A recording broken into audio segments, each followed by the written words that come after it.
விதம் தான் இயேசுடைய பாடு மரணத்தை வேல்யூவாக்குது.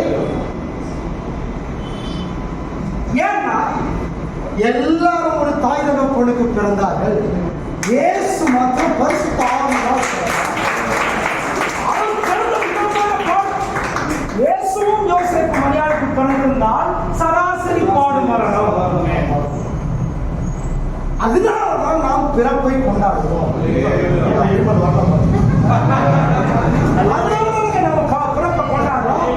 பிறப்பை கொண்டாடுறதுடைய நோக்கம் என்ன? பிறப்பு வித்தியாசமானது. சராசரி பிறப்புங்க கண்ணியின் வயிற்றில் பிறந்த பிறப்பு, பரிசுத்த பிறப்பு. அதனால முழு மனுவர்க்கத்தையும் ரொம்ப பிடிச்சிருக்கோம். சொல்லி துடிக்கிறீங்களே, ரொம்ப சந்தோஷம். எல்லாருடைய பிறப்பு சராசரி பிறப்பு. இந்த ஒருவருடைய பிறப்பு ஒரு நோக்கத்தின் அடிப்படையிலான பிறப்பு. பிறந்த விதம் வேல்யூ பண்ணப்படுது. பிறந்த விதம் தான் அவருடைய பிரசங்கத்தை வேல்யூ வித்தியாசப்படுத்துது. அவர் பிறந்த விதம் தான் அவருடைய வாழ்க்கை முறையை வித்தியாசப்படுத்துது. அவர் பிறந்த விதம் தான் அவருடைய பாடு மரணத்தை வித்தியாசப்படுத்துது. அவருடைய பிறந்த விதம் தான் உயிர்த்தங்களுக்கு காரணமாயிருக்கு. எல்லாமே பிறந்த விதம். அதனால நாம் அதை கொண்டாடுகிறோம்.